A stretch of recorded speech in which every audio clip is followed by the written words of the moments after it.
I endured years of humiliation, but the day they decided to evict me so my husband could make room for his assistant, they stabbed me in the back by signing a post-nup that would have erased my name from everything: title, trust, and little savings.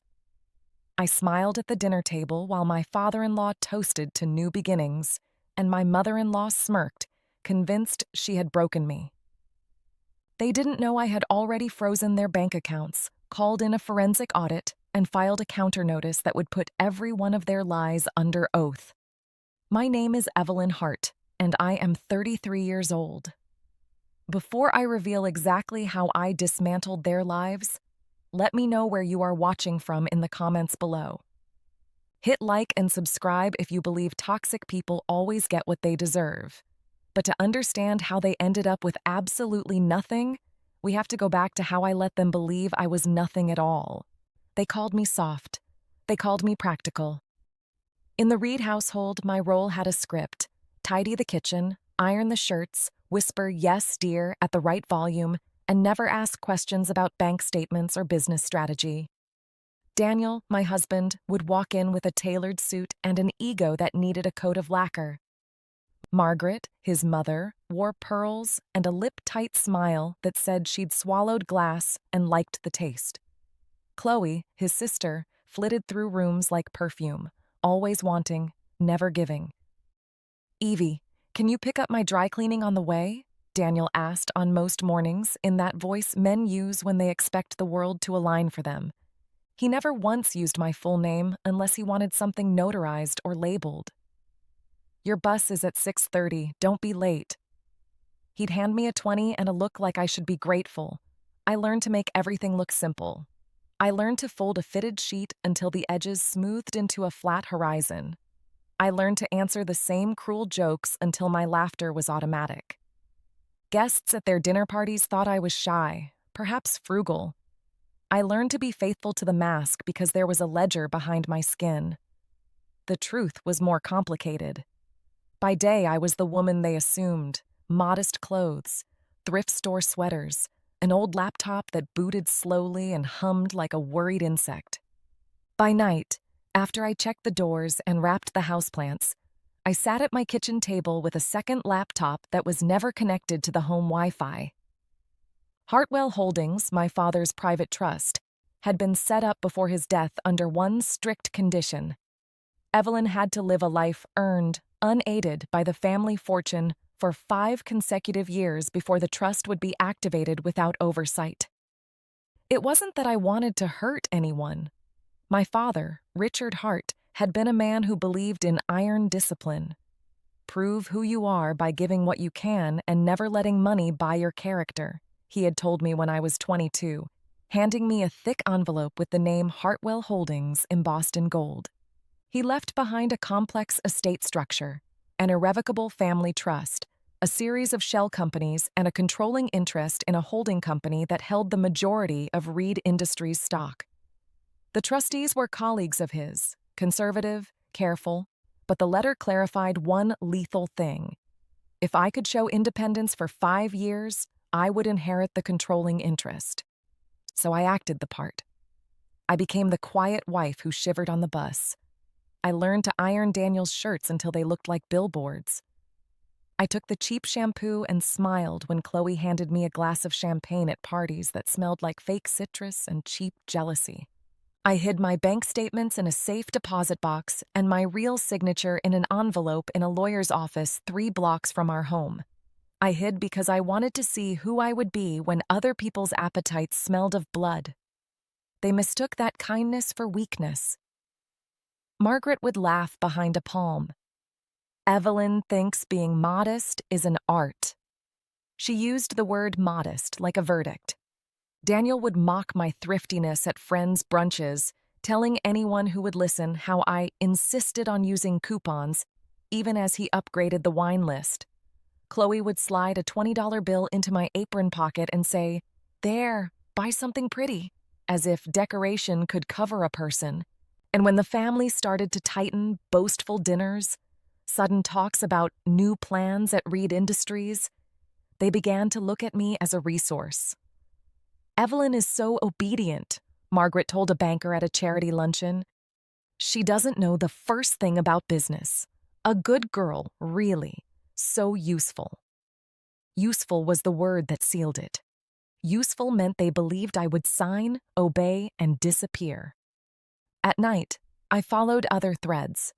I was not only a hidden heiress, I had gone to school for numbers. I had a degree in forensic accounting. Quietly, between washing dishes and basting a roast for holiday dinners, I traced transactions. I created a private network of accounts that only I knew. I kept proxies in names nobody expected: an old college roommate's husband, a retired pastor, an art dealer in Santa Fe. Hartwell's shares sat in trusts with names like Havenwood LLC and Red Wing Investments. They were quiet and legal. I had built them from the ground up, believing, naively perhaps, that the truth would arrive on its own timeline. And yet, at their kitchen table, with the chandelier humming and the family laughing about a golf trophy, they plotted how to slice me out. "I want the guest room back," Chloe said casually the week before Thanksgiving, as if she was discussing a vase. "Amber needs somewhere to stay when she's in town." Amber was Daniel's assistant, and, in Chloe's opinion, a practical upgrade. Younger, eager, and unnamed in the family records. "She can sleep on a couch," I offered quietly. I remember the gratitude I felt from Daniel, as if I'd handed him an extra screen door. "No," Margaret cut in. "We need more space for younger blood. Evie, sweetheart, we've been thinking it's best if you accept a new post-nup, a little legal housekeeping. You'll keep the apartment and we'll give you a yearly allowance. It's simple." Legal housekeeping, I noted in my head. Simple for them, terminal for me. They meant to erase me slowly, a post-nup that would reclassify my interest as merely spousal goodwill, strip me of any claim to Reed Industries, and make me accept a settlement that read like charity. They believed I was naive. They believed I was a costume to change when the new actress arrived. I smiled, made a cup of tea for Margaret, and listened. I took notes with a pen that had been a gift from my father. The handwriting was small and careful. I wrote every date, every sentence, every name. Inside me, something cold and patient settled like sediment. Their plan was elegant because it relied on contempt. They assumed a woman who waited for buses and bought thrift shop curtains would sign anything to keep appearances. They drafted a post-nup as carefully as tailors stitch a suit. Clauses that transferred spousal interest into a special maintenance fund, a renunciation of claims to company holdings, and a clause that required my signature to be notarized in the presence of 2 family-appointed witnesses. Margaret would be the notary's client. Daniel would be husband of the year. Chloe would smile like a calendar girl who had circled the date she would take center stage. "We have to move fast," Daniel murmured to his father in a hushed voice in the garage. "Evie can't be left alone with the documents." They began to stage the trap. They scheduled a family meeting at the old county club where the Reed funeral teas had been held for generations. They invited the trustee of Hartwell Holdings to a courtesy brunch under the pretense of celebrating our 10th wedding anniversary, an anniversary they had been counting as a ledger entry. The plan required secrecy, witnesses they trusted, and my silence. "Make sure she signs on Friday," Margaret instructed Chloe over the phone. "If she hesitates, remind her of the settlement. We'll make it sound like gratitude." From the outside, it looked like a careful removal. From the inside, it was a strangulation masked as charity. What they didn't know was that I had been watching the cash flow move like a fleeing animal. There had been late-night transfers from Reed Industries to a series of shadow companies with names that read like an accountant's bad fiction: Blue Spruce Holdings, Amber Lane Entertainment, MR Consultancy. The payments were small and frequent, enough to keep a lifestyle alive without triggering the kind of audits that made bankers uncomfortable.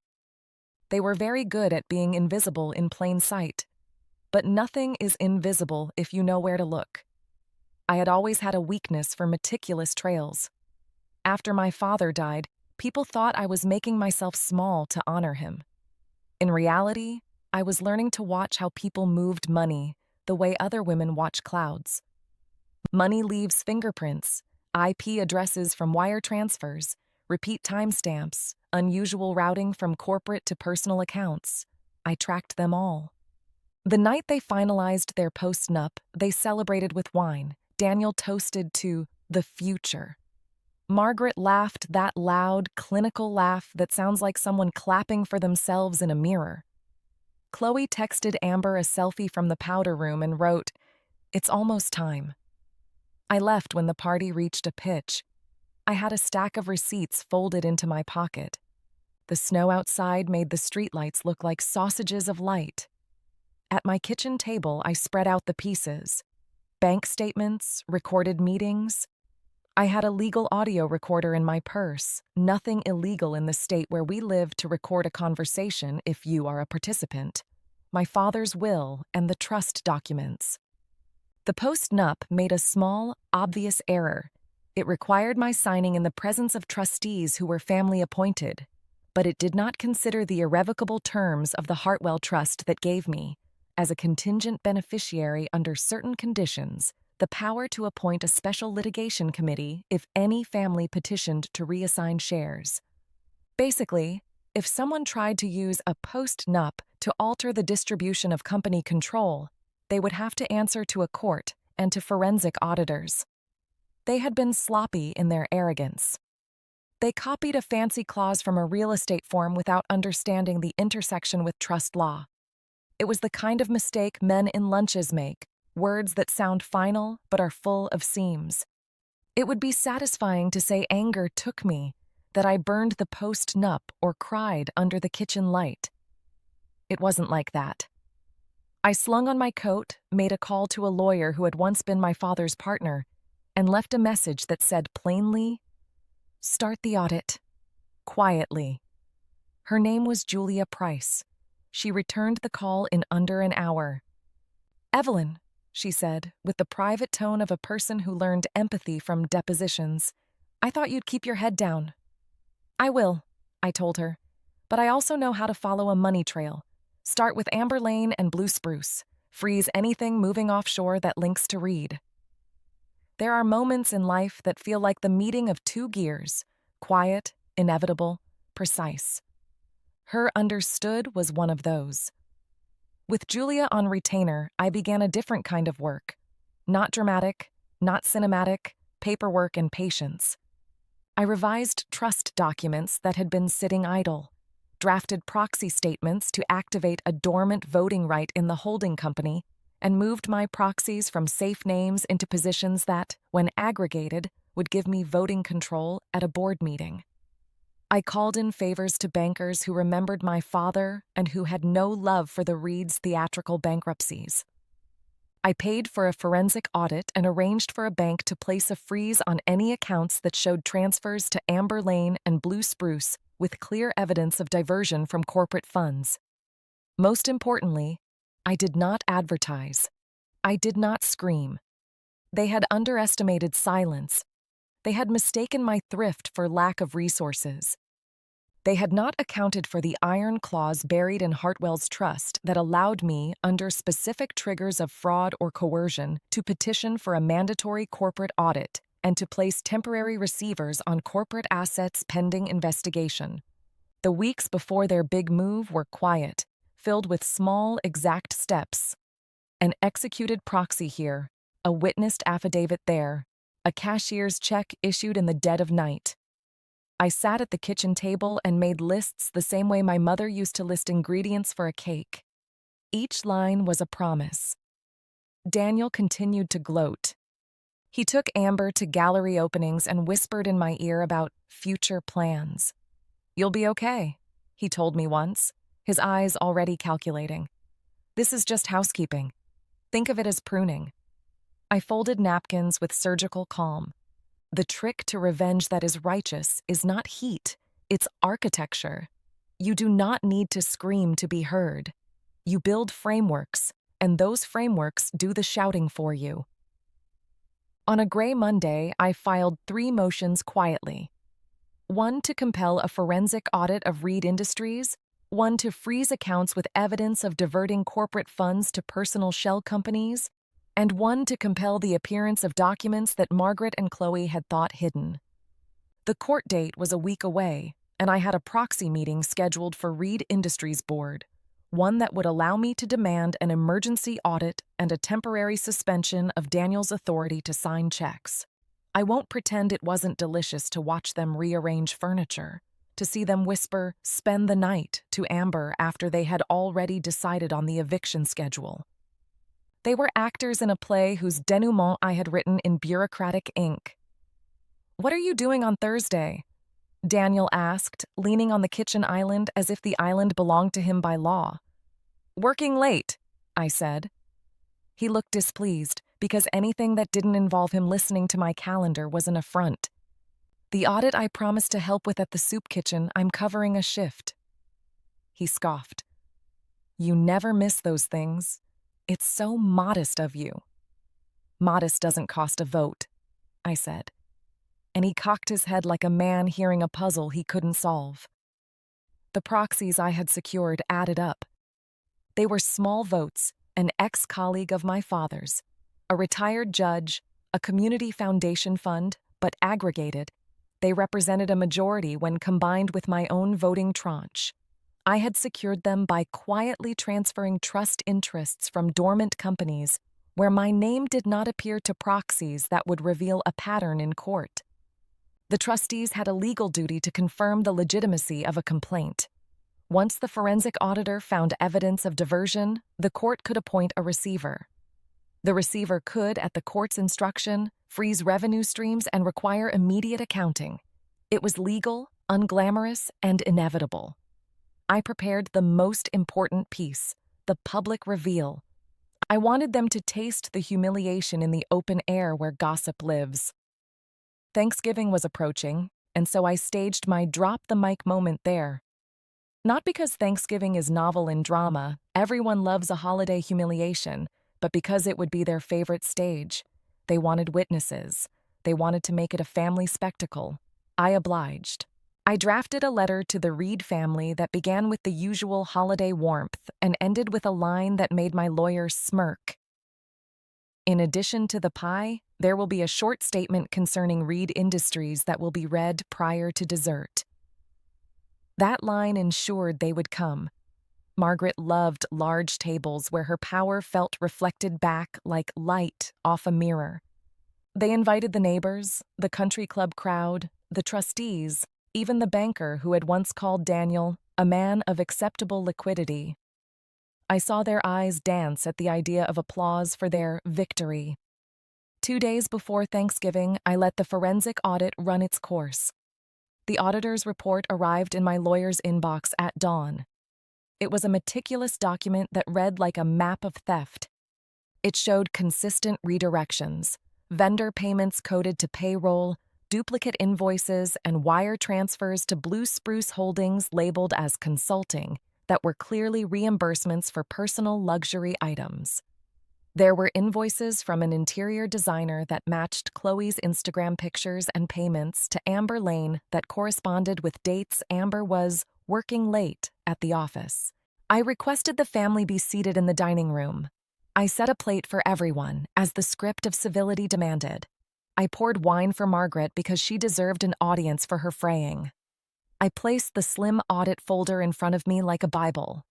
I promised one short statement, I began, before dessert.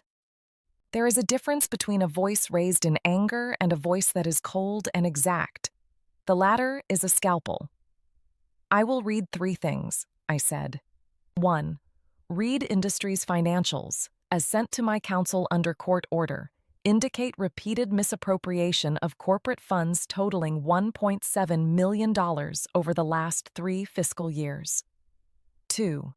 As the contingent beneficiary of the Hartwell Trust and holder of proxy interests that represent a majority of voting power in Reed Holding, I have called an emergency board meeting to remove Mr. Daniel Reed from signing authority pending investigation. 3. Effective immediately, the bank's temporary receivership will hold all company disbursements until a full accounting is complete. A silence like a pool fell over the room. The china clinked in slow disbelief. "You can't do that," Daniel barked finally. "You have no right." "I have every right that your signatures and transfers refuse to disclose," I said. "The documents show personal expenses coded as vendor payments. Payments to Amber Lane Entertainment coincide with luxury items and vacations. Payments to Blue Spruce were routed through shell companies controlled by Chloe Reed and ultimately to the Reed family personal accounts." Chloe's face went pale. Margaret started a slow, theatrical laugh that had as much terror as performance.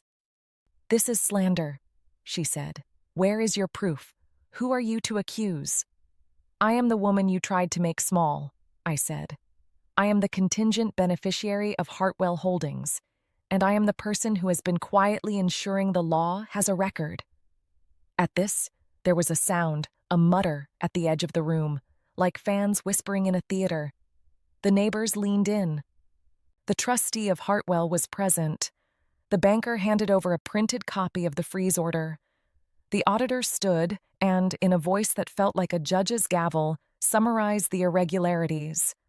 He produced invoices, highlighted messages, and a simple spreadsheet that drew a line from corporate ledger to Chloe's Instagram influencer payments, from Amber Lane to personal travel. Margaret tried to reach across the table for my hand as if to bargain. "Evie," she said, "you don't have to do this. We can settle." "Settle?" I echoed. "The settlement you planned was a post-nup to erase my corporate claims and give you carte blanche. I will not sign away my name to hide your theft." Daniel lunged for the folder like an actor reaching for dialogue. The banker held him back gently but firmly. Daniel's bravado cracked into something morbid. "You're ruining us," he hissed. "You promised." "I promised nothing to you," I answered. "You promised everything to yourselves, and you lied on the books. The court will hear the evidence. The audience is already here." The echo of the room shifted from gossip to legal. Phones recorded. The local paper's society columnist was present. So was Mr. Tully from the bank, who had never felt more justified in his caution. The board proxies I had assembled called into the emergency meeting via speaker from the parlor, and their votes were counted. It was a small, civilized coup. When the sheriff's deputy arrived with an envelope to serve Daniel a notice suspending his signing powers, an administrative action possible under the temporary receivership, Margaret lost her composure. She collapsed into a chair, her pearls clattering like small white arrests. "Please, Evelyn," she begged, voice splitting. "You don't understand what this will do to us." "I understand perfectly," I said. "It will do to you what you did to so many. It will make you accountable." The dessert that night was quiet. I watched Chloe pick at pie as her life rearranged in the margins. I watched his face, the man who had once looked at me as if I were an inconvenience, drown in a slow, private fury. I had taken the microphone from their hands and read plain facts into the room. The facts had the weight of a law book. The public humiliation was not naked cruelty. It was exposure in the only place where truth makes noise, record and witnesses. The shareholders' meeting 2 days later was televised, by which I mean it was recorded and sent to regulatory bodies and to the local paper. The emergency board convened with my proxies in place. Daniel watched from the audience as evidence assembled on a projector. "These are the invoices," the auditor said, clicking through slides. "These identify routing that suggests corporate funds were intentionally diverted, and these emails are directives to obscure those payments." A hush, like wind for the trees. My father's name sat on a plaque in the lobby of Reed Holdings headquarters, Hartwell Investments. He had been a man who valued order. I felt him in the room, an invisible hand holding me steady. Legal counsel for Reed Industries attempted to call the transfers misclassifications, to say the payments were consulting fees. Their defense was a scattering of plausible deniability. But the cross-reference timestamps and vendor addresses, the same courier addresses showing up in Chloe's influencer deliveries, and Amber Lane's invoices for events occurring when Amber was on vacation. These things don't knit back together once pulled. At the climax, when the board chair opened the motion to suspend Daniel's signing authority pending the investigation, my proxies voted. The motion passed. Daniel's face went the color of a newspaper cartoon's villain. He stood and shouted my name and the word betrayal, like something sacred. Margaret made a spectacle. She called me ingrate and fortune-hungry. Chloe cried on cue, as though tears could sow the rent in their reputation. "Riches are not a right," I said coldly into the microphone, the voice amplified until the room leaned. "But honesty is a right. Reed Industries will comply with the audit, and anyone implicated will answer." More than that, I had prepared for the human side. I had written a carefully worded letter to the employees who had no idea their payroll was collateral in a family feud. I had arranged for temporary funds to keep workers paid while the investigation proceeded. I refused to allow the small, honest people who worked at Reed to be casualties of Margaret's greed. That decision quieted something in me, maybe mercy, maybe memory of my father's ethics. Then I pulled another card. The Hartwell Trust document, printed, authenticated, and presented with the signatures of a legal counsel, declared that as of the successful petition for audit and upon finding of misappropriation, the trustees were required to appoint a special litigation committee. That committee could, with court authorization, remove controlling interest from anyone who compromised corporate integrity. In the recorded motion, one of the trustees, my father's old friend, and now an executed proxy, nominated me as a board liaison to the special committee. "Ms. Hart," the chair said, "you have a right to that appointment." I accepted. There is a peculiar satisfaction in stepping into a role the world believed you could not hold. I had been small for 5 years by design. Now the suit fit. The press conference afterwards was as ritualistic as any wedding. Reporters asked if I felt vindictive or merciful. I answered with the economy of someone who learned at my father's knee to keep sentences short and evidence clean. "I feel compelled to follow the law," I said. "I feel responsible for employees who deserve transparency. I feel nothing toward those who chose deception." Chloe tried to approach me in the parking lot. "Please," she whispered, eyes blurring with crocodile logic. "We can fix this. Evie, don't make us homeless." "Chloe," I said, "you were never my landlord." Her voice broke into a wail that evening, the kind that sounded like a woman whose Instagram life had vanished. Daniel tried to storm me, but security escorted him away. I could have taken more. I could have demanded criminal charges. I could have orchestrated the most theatrical destruction. Instead, I did something colder. I let the system work, and I ensured the newspapers had the full audit, with names linked and invoices attached, and I let redemption be a process of law rather than personal wrath. There is a kind of revenge that is boring and effective. It grows in courtrooms and bank vaults and in careful filings. That is the revenge I chose. The final legal move was surgical. With the court's temporary receiver in place and evidence clear, the bank had grounds to demand repayment from those who had benefited improperly. A settlement conference followed. The Reeds negotiated in the rubble of their arrogance and agreed to a restitution plan. The family would forfeit a portion of their shares, a sum would be placed in escrow to repay diverted funds, and Daniel would resign from operational control pending criminal inquiry. It was thorough. It was public. It left no space for rumor that could be confused with innocence. When they came to the house in the dying light, pleading and desperate, I sat at the kitchen table with a cup of tea and a plate of pie. They expected a woman on her knees. Instead, they found a quiet room and the impression of someone who had already folded the laundry and set the daybook. "Please," Margaret cried, voice thin. "We made mistakes. You're our family." "Family is a word," I said. "Accountability is universal." "I'll sign anything," Daniel whispered, shrinking like a man without costume. You cannot patch a pattern with empty promises. They offered apologies that tasted like sugar water. They asked to be forgiven in exchange for signed forms and tearful confessions. I listened. I let them say the things they'd rehearsed. I let them beg on the carpet because I wanted them to experience the humiliation they'd made me live under daily for years. It was not satisfaction that kept me cold. It was clarity. If I had desired petty destruction, I would have taken it. Instead, I took measures that dissolved their power. Shares reorganized, control transferred to trustworthy independent directors, restitution paid to the company and to families of employees who had been affected by payroll diversions. The court ordered ethics training for executives, an irony that felt like a final joke. Daniel enrolled in a program. He attended the classes and posted pictures of himself in a suit at seminars as if penance were content for an Instagram caption.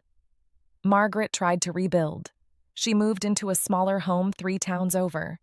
Chloe attempted to accessorize humility, accepting a job at a boutique and posting earnest photos of her new journey with a badly filtered filter. And me? I bought a small house on a quiet street with white paint and a tomato plant in the window. I kept an office, but I no longer had to hide a second laptop in the sink cabinet. I started a foundation in my father's name focused on financial literacy for women because what outraged me most was how easily people weaponize other people's ignorance. I hired a legal clinic for employees who faced corporate injustice. My life, once a ledger of endurance, became a ledger of choice. Sometimes, in the quiet, someone will say to me, "Was it worth it, Evelyn? Did you really need to ruin them?" I think of a winter morning when Chloe threw my apron into a trash bag as if discarding an inconvenience. And I think of Margaret's smirk that made my cheeks ache with the need to prove myself human. I think of the people at Reed Industries who worked honest jobs and were blindsided by corporate trickery. Was it worth it? Yes. Not for revenge's sweet calories, for the justice that tastes of plain bread and water after an indulgent feast. On afternoons, I sit on the porch and watch neighbors pass. People wave. Some of them learned the story before I told it. Others never knew I had been poor on purpose. They only see a woman with careful hands and a small garden. That is enough. The peace that followed is not dramatic. It is a warm cup of tea after a long winter. It is the slow unclenching of a jaw that held words for years. If I could end with a rule, do not mistake quiet for weakness. And if you are watching right now and have someone who is making you small, document, gather proof, and when the time is right, let the law do the heavy lifting. There is a powerful satisfaction in allowing truth to be public, precise, and unassailable. They begged, they cried, they tried to buy back faces. I signed the documents that ensured restitution and walked away from a dinner party that had once been a cage. I left behind a room full of people who had to reconcile their choices with the cost. Sometimes I still ride the 6:30 bus because I like the way the city wakes, and sometimes I wear a dress that makes me feel like a different person. Mostly, I keep my father's ledger out of my safe and my conscience unclenched. He wanted me to be earned, and so I earned a life that was mine without the gilded handcuffs. If you're still with me, tell me where you're watching from. Tell me who you would do it for. And if you believe that those who hurt the quiet should meet the law, hit like and subscribe. Because truth gets louder when we tell it aloud.